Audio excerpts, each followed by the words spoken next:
Welcome to the Private Practice with Soul podcast. My name is Dr. Brooklyn Storme, and I help private practice owners align their business back with their soul's calling, with their big vision and with their soul's purpose. Unlike other private practice coaches, I've traveled the world in search of spiritual resources, spiritual tools, education and information so that you can have the transformation that your soul desires and needs so that you can up-level your business. How much fun is this? I love it so much. Guys, if you're not already a member of the Private Practice Monthly Mentorship Group, please check out the show notes. I would love for you to be there. In the meantime, thank you so much for pushing play today. Let's begin. Good morning, everybody, and welcome to another episode of the Private Practice with Soul podcast. I'm your host, Dr. Brooklyn Storme, and I'm super pleased that you're here with me today. It's Saturday morning here in Melbourne, Victoria, and all the kookaburras are going crazy in the tree in my backyard. So you might hear some giggling and laughing, and that's what it is. I don't know, for some reason, all the birds are here. I've got the seagulls in my backyard as well. I'm down the Western Port, which is kind of a little bay / inlet. There's lots of mangroves there and pelicans and birds, and in my area as well, for some reason, there's a lot of galahs and cacharels and lorikeets and, cockatoos and all just a menagerie of birds for some reason. They all seem to be in my backyard this morning. So I'm doing my best to reduce the distraction from them on the sound. But if they come through from time to time, accept my apologies now. Okay, so what I wanted to do today was just extend upon a post that I put on Facebook recently. It caused a little bit of, I want to say controversy. I don't really post on Instagram, as you know, it's not really my place. And I think I did share it there, but look, I live on Facebook and, I've got a bunch of private messages. Well, not a bunch, but probably about 10 or 11, which, yeah, that's a bunch, wouldn't you say, of messages about this particular topic. So I thought it might be worthwhile extending on that post that I put up. Basically, I was talking about you don't need to buy more tools and more templates from other private practice owners so that you can be successful in your private practice, right? You don't. I don't know about you, but when I was first starting out in private practice, I was that person, and I was buying other private practice owners' templates, their tools, their contracts, their consent forms, everything. I was buying it because I looked to them and I thought they're successful. They must know what they're doing. And so, I spent money I didn't have investing in all of these tools, and then guess what? Put them into my practice. They didn't work. And, I felt really bad because I was thinking to myself, oh my gosh, I've bought these tools because successful people use them, and now they're not working for me. Therefore, I'm not successful and I'm not going to be successful. And for me then, I know, we all define success differently, but I was thinking in terms of turning over money for my practice. So I wanted to increase the amount of money that I was turning over. And so that's why I invested literally thousands of dollars buying somebody else's stuff, and it didn't work. And did I learn my lesson? No, because guess what? I continued to buy other people's stuff. And anyway, here's what I know now about buying other people's stuff and why it's not going to work. I think, as you guys are like me, we all connect into that sacred spiritual side of ourselves as women in private practice. What I now understand to be true is that, we often rely on external things, whether that's another person, whether that's their template, whether that's their tool. We often rely on external people and external things in order to make our practice more successful. We think we've got to have that thing. But I was thinking before I wrote my post this week, why do we do that? I wonder, why why on earth are we buying everybody else's stuff and trying to implement it into our practice? And then I started thinking about, well, okay, then, when did you first stop trusting yourself and relying on feedback from other people that you were on the right track? You know, when did you stop trusting your gut? When did you stop listening to your intuition? Because that's what's going on, all right? It's, also making me think here, okay, well, what kind of mindset might somebody have if they were hungrily buying up all of the tools and the templates that other private practice owners have? What sort of mindset is that? Is that scarcity mindset? Or is it fear mindset?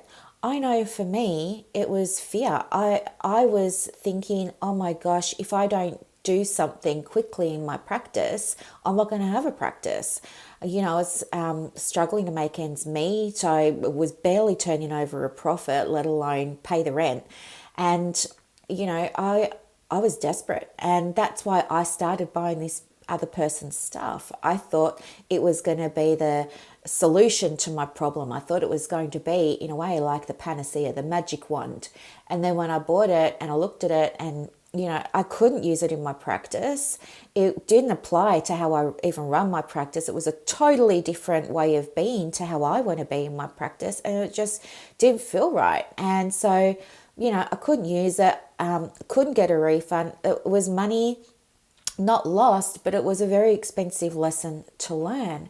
And, that's something that I think you want to have a think about as well. Like when you're buying things for your private practice, are you in a mindset of scarcity? And that can look like wanting to get the best deal, wanting to get the best bargain. Oh, I'm going to find the cheapest coach. I'm going to find the cheapest onboarding kit. I'm going to find the cheapest, whatever it is. Or are you coming at it from fear? If I don't get X, Y, and Z, then there'll be some dire consequence, right? And you want to avoid that consequence. That's your motivation. We're motivated toward pleasure or away from pain. And so, I think we don't even stop to think before we buy. I just think we think this is going to be the answer, and we don't stop to really do that deeper reflection on, hang on, where's my head at the moment? And, I want you to take a breath before you hit, add to cart next time you're on your iPad or next time you're on your laptop. I want you to absolutely stop. Don't do it. Take a moment and, ask yourself, what's my mindset? Why am I buying this? What's going on for me? What's behind this purchase right now? And I want you to think, how is this mindset impacting on your private practice? How is it showing up for you in your private practice? Because your mindset is very, very fluid, okay? It's not only going to be in your private practice that you see this, it will be outside of the private practice as well. So, if you have that fear mindset around failure, you won't only see it in your private practice. You might have a fear of failure as a parent, as a mum, as a partner, as a girlfriend, as a coach for the netball team. But there'll be a pattern there of fear. And if you're driving your behaviors from a place of fear, well, that's going to affect other things in your private practice, and you're going to undo all of the good work that you've been doing, and it's going to take you that much longer to see results. Fear is constrictive. Fear is going to hold you back. It's going to keep you operating in that little box because you're too scared that if you step outside of that box or if you color outside of the lines, it's all going to go, pear-shaped, or it's all going to go south because you're feeling like you're not competent enough to, be successful within the square at the moment. And so really allow yourself some space to think about, okay, this is my mindset. Let's have a moment here to reflect on how fear mindset is showing up in other areas of my business. Because it's probably showing up around money. It's probably showing up around your cancellation policies. It's probably showing up around your agreements, around your terms of sale, around your refunds, all of that sort of stuff. So think about that. Allow yourself that space to really think about it. The other thing too is, to ask yourself about whether or not this belief that you hold that somebody else's templates are going to make your practice successful.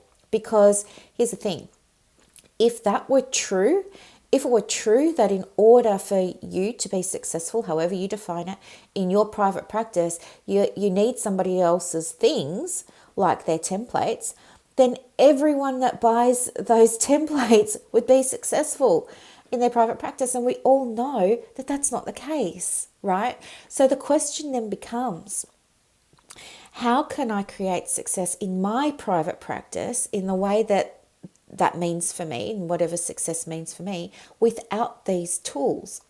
And that's a really great question. And that's something that we cover in the private practice method. It's one of the pillars of how you make your practice successful.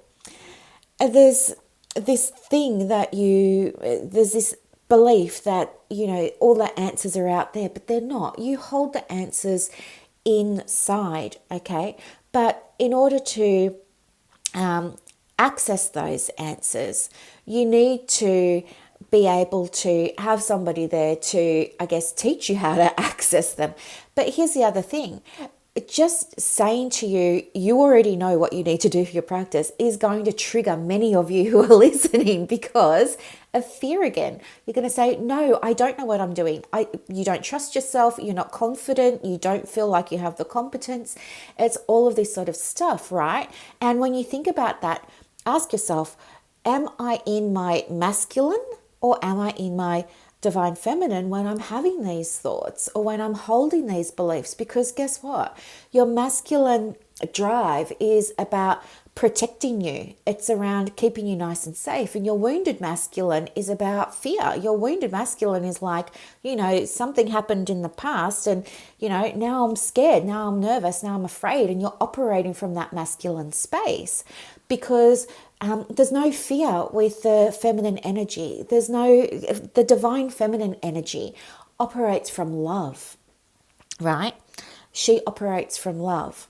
And so when you're asking yourself and you are doing the work, and before you hit add to cart or process payment or go to checkout, if you do this exercise and you do stop and reflect, what mindset am I in? Where's this coming from? Do I trust myself? You're going to say, no, I don't, which is why you're buying them. That's good. That's where you start doing the work. Look at asking yourself, when did I stop trusting myself? When did it become okay for me not to listen to my intuition?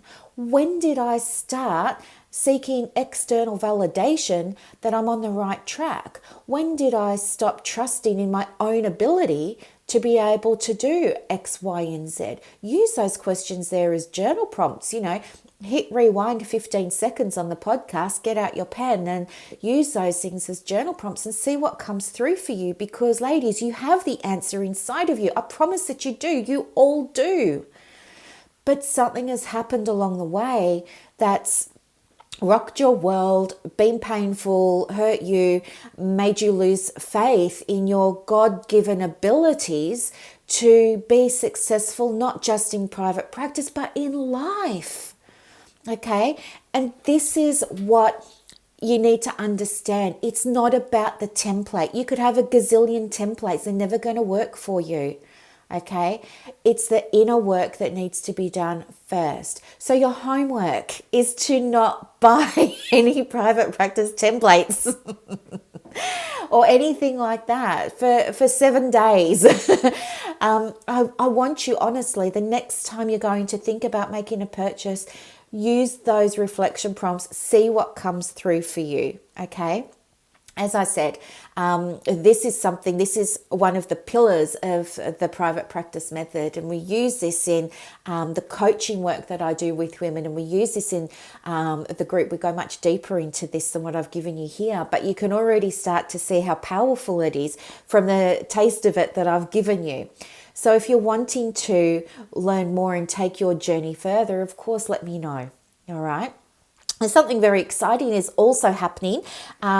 It's starting on the 16th of September. So if you're not following me on Facebook, I will put my link in the comments so that you can, and you will be updated about what's happening. It's only a few sleeps away, and it's going to be transformational. And if you love transformation and being on your own journey, then you will absolutely kick yourself if you don't be alert and on top of what's going on with this. So thank you so much for being here today. I'm so grateful that you are.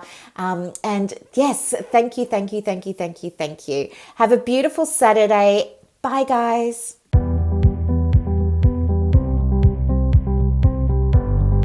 Thank you so much for listening to this episode of the Private Practice with Soul podcast today.